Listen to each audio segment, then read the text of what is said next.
Hello everyone, what's up? In this Star Wars Legion painting tutorial, I'll show you how I painted and weathered this T-47 Snowspeeder. More specifically, I will cover the process in 7 parts. Part 1, pre-shading. Part 2, base coat and chipping. Part 3, secondary colors. Part 4, metals. Part 5, panel line wash. Part 6, weathering with oils. And Part 7, finishing touches. Towards the end, I will also share my conclusions about this build and the model itself. This video is divided into chapters, so you can more easily review particular techniques if you like. Let's get started, shall we?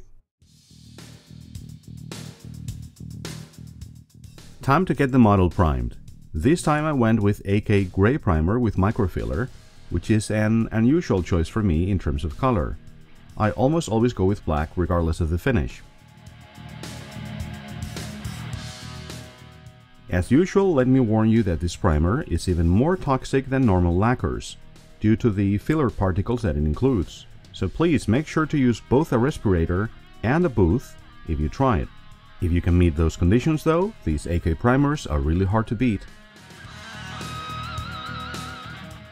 But I digress. I'm spraying this at 20 psi with my trusty Patriot 105, and as you can see, I'm building up opacity very gradually.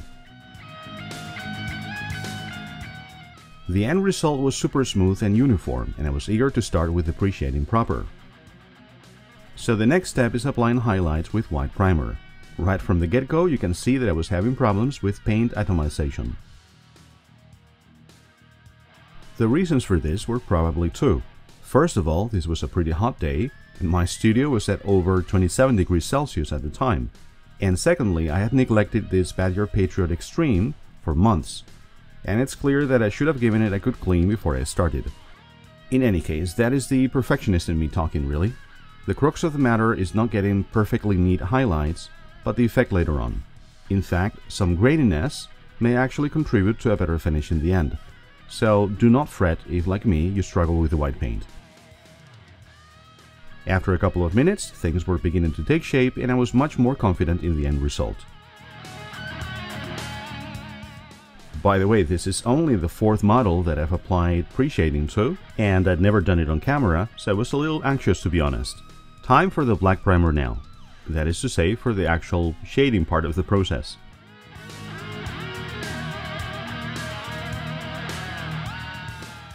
Now that wasn't a good start, was it? Undeterred, however, I resolved to get it all done, no matter how many mistakes I made. So if, like me, you always hated coloring inside the lines as a child, this is going to seem oddly familiar. In all seriousness though, it's important to keep going and finish all your black lines.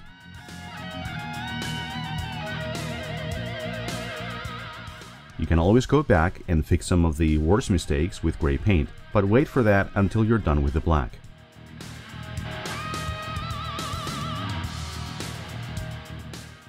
Eventually, as you can see, I started to get the hang of it, and after touching up a couple of spots with gray, I was very happy with the results. I knew this would make a great foundation for the light gray base coat that I had in mind. With the pre-shading all done, it was time for some chipping fluid. Why chipping fluid if there is no rust undercoat or anything like that, you ask? Well, the main idea was to create some really fine chipping along some of the panel lines, using an old airbrush needle as I have been doing lately. For this I applied 2 coats of chipping fluid and let the model dry for around 20 minutes, and I got ready for the most important step in the entire project, the light gray base coat. The first prerequisite for your pre-shading to be successful is that you get your paint and thinner ratios exactly right. In terms of color I had no doubts, but just mixed AK Silbergrau and Tamiya flat white in equal parts. The trick is in how much thinner to add to that. In this particular case I went with roughly 60% thinner and gave it a good mix to see what the consistency looked like. At that stage the paint seemed too thick to me, so I then added some more thinner. As a rule of thumb, I would always go with 60 to 80% thinner, but this shows that it's important to eyeball it anyway before you start. Remember, the main principle is that this layer needs to be transparent. It's always better to do more coats than to ruin all your pre-shading work. But enough talk, As you can see, the airbrush technique here is really easy. I'm just keeping the airbrush in constant motion, and I'm pretty much continuously spraying my heavily diluted gray paint.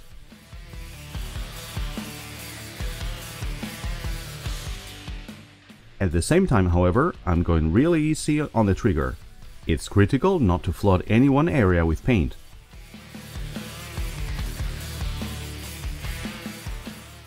In this case, the gradual build-up of paint is very subtle. At first, it's hardly noticeable, right? However, after a few minutes, I had a result which I knew I could be happy with. I was sure that the contrast between the shaded lines, the highlights, and the gray would accentuate all the weathering work to come. Now for a spot of needle chipping, as I like to call it. As you may know from previous videos, I always apply a bit of water with the brush, trying my best to just dampen the area rather than flooding it. The idea then is to use something sharp and pointy, like this old needle brush, in order to reinforce panel lines or create small chips along raised surfaces.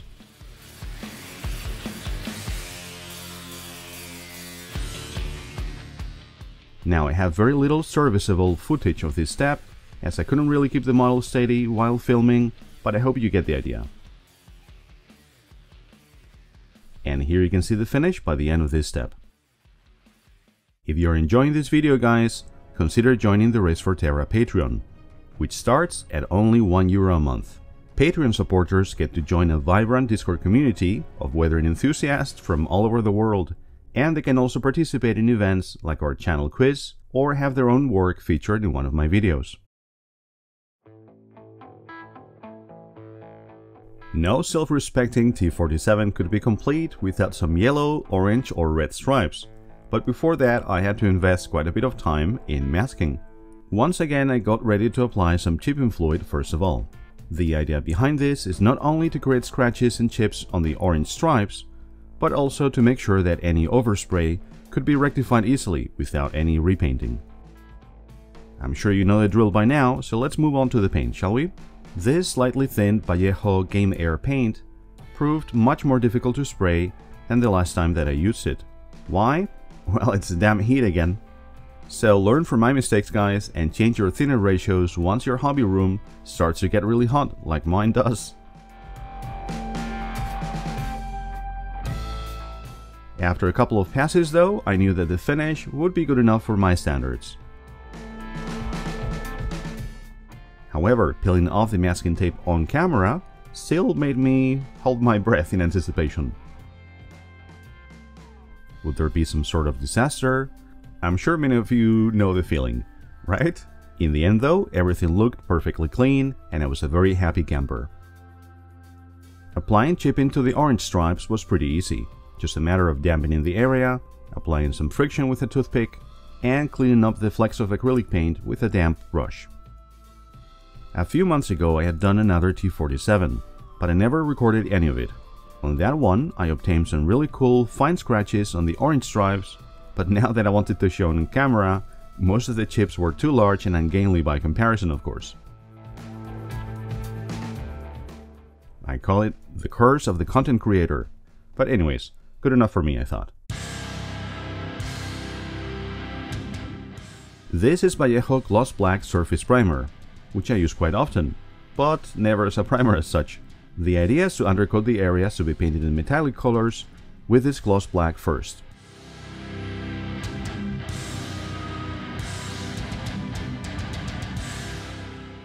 As you can see, applying this by brush is really easy, so I didn't really regret doing it this way rather than masking and all the rest of it.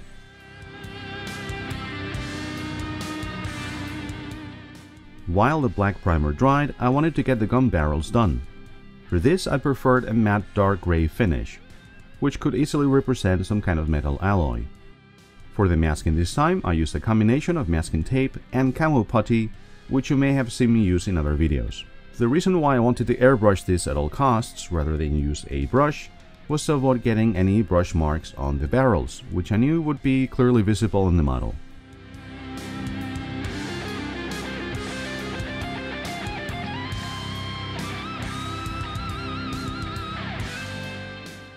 Happy with the results, I went back to the black bits and painted over them with scale 75 black metal, which I've been using for years.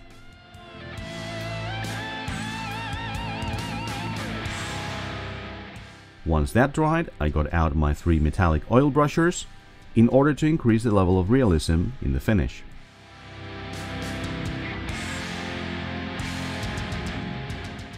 As you can see, I basically used a combination of stippling and dry brushing in order to apply these oil paints.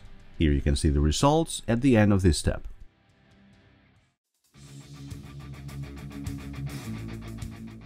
The first secret to a good wash with either enamels or oils is getting the thinning ratios right. In this case, I went with the aptly named Starship Wash by Ammo of MIG, and I made sure that the enamel mix had the right consistency before I started. Normally I would recommend something around 30% thinner, but this time the mix really seemed, well, rather thick to me.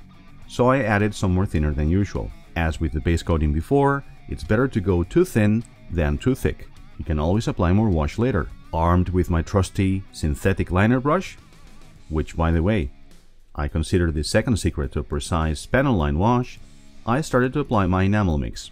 As you can see, all I do is very lightly touch a point on the model and just allow the enamel wash to flow by itself, as if by magic. This is what is known as capillary action.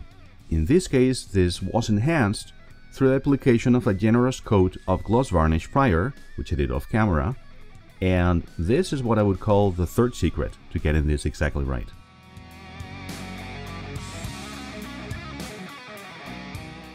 What happens if you make a mistake, I hear you ask? Check this out. By using a flat brush, slightly dampened with thinner, I was able to remove all of that, leaving no trace. Here is a message for all of you Agrax heretics. Let's see if you can replicate any of this with your feeble acrylic washes, eh? I think not. Jokes aside, this was probably my favorite step in the whole build. This model is just a joy to work with when it comes to panel washes.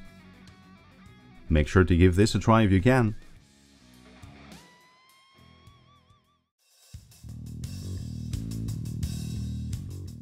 Time for some oils. Here you can see how I'm applying some dots of Starship Filth Oilbrusher around, well, the intakes or whatever that is. I'm afraid that I didn't record how I placed the oil dots on the model, but you will see that in a minute. As you can see, what I'm doing with the brush is really a stippling motion. Do not try to paint the oils as such. If you have watched other videos where I use oils, you will know that I rarely use any thinner on the brush. Here it was completely dry. And here you can see me use the applicator brush, included with the Oilbrushers, to, well, deposit some oil dots onto the areas where I want to apply some fake grime to. After that, it's just a matter of going in with your brush and spreading the oil around in as random a manner as you can.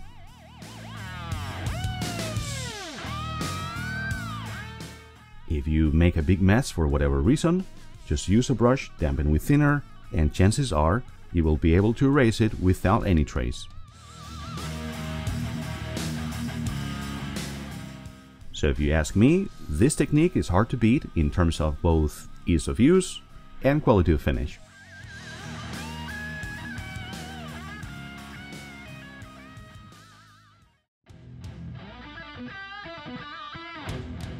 Now I was getting really close to the finish line. The first step here was to apply some soot effects to the guns using the metal slag pigment by Ammo. By the way, I can't look at this bottle without thinking of the video game masterpiece Metal Slug, which I'm proud to own in its original arcade format. Let me know in the comments if you're also a retro gamer. The next touch was really very similar, but with the airbrush. This washable black paint is really useful, not only for weathering effects, but also if you want to make sure that any mistakes will be erasable.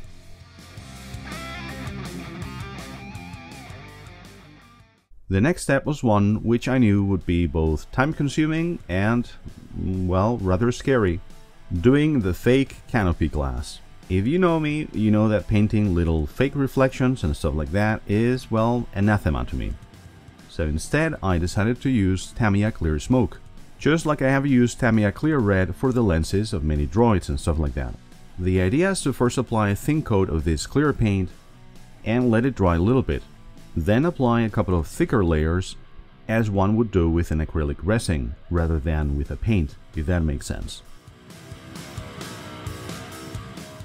That is to say, you deposit the mix into the cavity and allow it to fill it and then self-level rather than treating it like a paint. This has worked really well for me in the past, for example with the Imperial probe droid. However, this time the finish was really imperfect and I was rather annoyed with myself.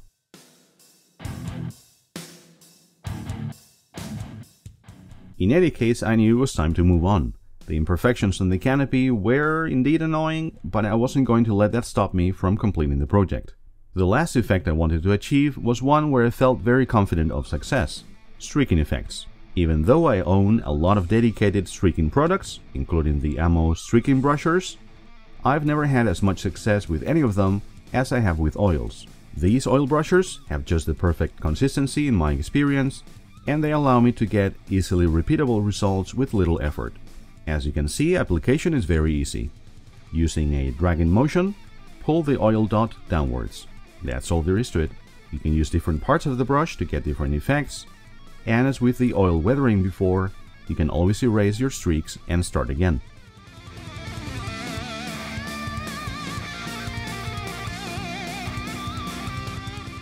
In fact, I almost always change the majority of the streaks a couple of times. First I go wider, then thinner, then I add a little bit more.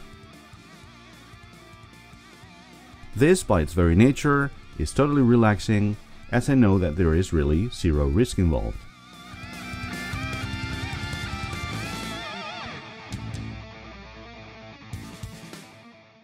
Essentially, just play around with each of the streaks until you're happy. So, what are my conclusions about this project? Well, first of all, let me tell you that this Star Wars Legion T-47 is a must-have. Not only is it really a bargain at around 35 euros, but it's a fantastic kit if you want to get stuck quickly. Building it will take you around 30 minutes, and the level of detail is really good. Secondly, I really enjoyed this build, and in particular, seeing how the appreciated gray evolved with its successive weathering stages. This has convinced me to try these techniques on other vehicles in future. Pre-shading is incompatible with the kind of heavy chipping that I normally do, but on the other hand it also allows me to easily get a finish, which, to be honest with you, I could never achieve with just color modulation. Food for thought there. Most importantly though, this model is part of my son's rebel army, which I'm looking forward to facing on the icy plateaus of Hoth. So as always, stay tuned for more hobby content at the Race for Terra. Once again, I would like to thank all of my Patreon supporters. Your generosity helps me keep the lights on, and it makes a big difference to me. Thank you all, and remember, keep it up and weather it out.